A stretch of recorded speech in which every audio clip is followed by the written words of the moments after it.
kita misalnya tidak peduli tentang Freeport dikuasai habis-habisan oleh Amerika, dikeruk habis-habisan oleh Amerika, kita tidak pernah teriak-teriak anti Amerika, tapi kenapa sekarang kita teriak-teriak anti Cina?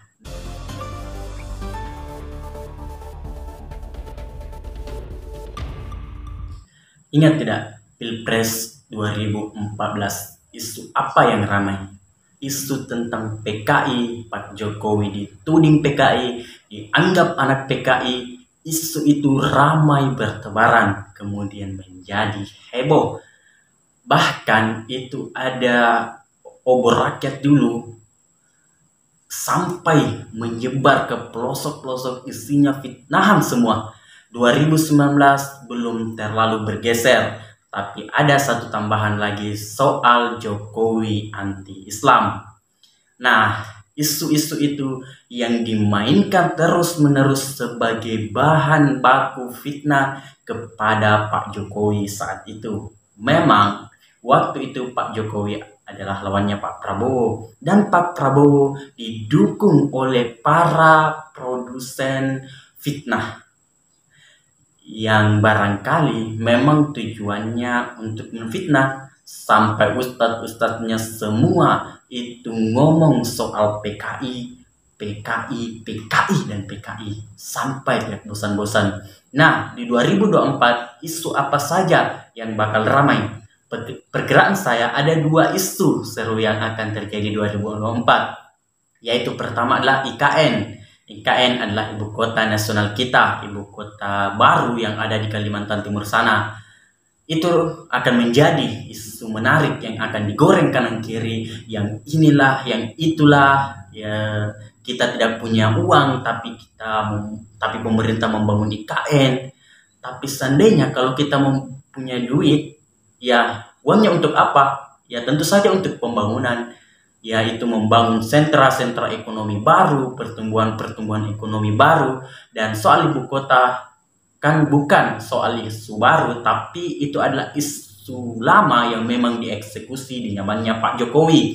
Yang kedua adalah yang tidak kalah gila, dan ini akan terus dipompakan ke masyarakat, yaitu isu soal Cina. Yaitu isu soal Cina menurut saya akan menjadi seliver atau sejenis, setingkat dengan isu PKI dan isu anti-Islam yang dulu diproduksi oleh para gerombolan putih-putih itu. Nah, sekarang kita perhatikan saja ketika Presiden Jokowi itu mengambil kebijakan hilirisasi di industri tambang. Ketika hilirisasi di industri tambang, maka kita tidak mau lagi ekspor nikel mentah. Siapa yang protes? Yang protes adalah negara-negara yang selama ini menikmati ekspor nikel Indonesia, dan mereka yang memproduksi bahan setengah jadi ataupun bahan jadi. Eropa protes besar ke Pak Jokowi, dan kemudian ketimbang protes-protes, Pak Jokowi mengatakan, mari ke Indonesia, bangun smelter, bangun pabrik di sini, industri. Tapi kan Eropa ini adalah bangsa yang sering menjajah. Mereka berpikir, ngapain saya membangun industri ke Indonesia kalau saya bisa membangun industri ke negara sendiri. Mereka protes keras, dan Pak Jokowi cuek aja. Pak Jokowi terus melakukan hilirisasi, dan selain mengundang semua orang masuk yang ingin masuk, siapa? Yaitu para investor atau para industriawan dari Cina. Dia tidak mau membuang kesempatan untuk menikmati keuntungan di Indonesia, tidak mau juga maksa-maksa kita menjual nikel mentahnya. Ya, kalau Indonesia memang tidak mau menjual nikel mentahnya, kalau Indonesia memang mau bangun smelter, kita juga harus mendapat untung, kata investor dari Cina. Dia masuk ke Indonesia membangun smelter ke sana. Tapi bukan hanya dari Cina, bahkan dari Korea pun ada di sana. Dan pengusaha-pengusaha lokal seperti Yusuf Kalla juga membangun smelter di sana sebagai pengolahan nikel. Tapi kita tahu dunia ini memang selalu ada dalam perang dingin. Setelah Amerika berkelahi dengan Rusia, kemudian akhirnya mencari musuh, kelompok-kelompok negara Islam menjadi musuhnya. Sekarang sejak zaman Trump kemarin, perang dinginnya adalah Amerika dan Cina.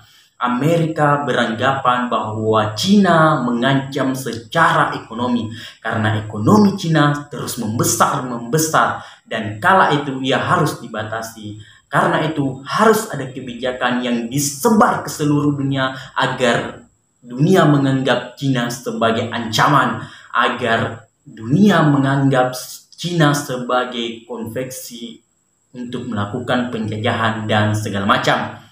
Kita misalnya tidak peduli tentang Freeport dikuasai habis-habisan oleh Amerika, dikeruk habis-habisan oleh Amerika. Kita tidak pernah teriak-teriak anti Amerika, tapi kenapa sekarang kita teriak-teriak anti Cina? Nah, inilah permainan dari bangsa Eropa, kemudian yang mempermainkan karena mereka sedang terjadi perang dingin antara Eropa dan Cina. Mungkin demikian dari saya. Lebih dan kurangnya mohon dimaafkan. Terus update di Lingkar NKRI. Wallahul muwaffiq ila aqwamit thoriq. Wassalamualaikum warahmatullahi wabarakatuh.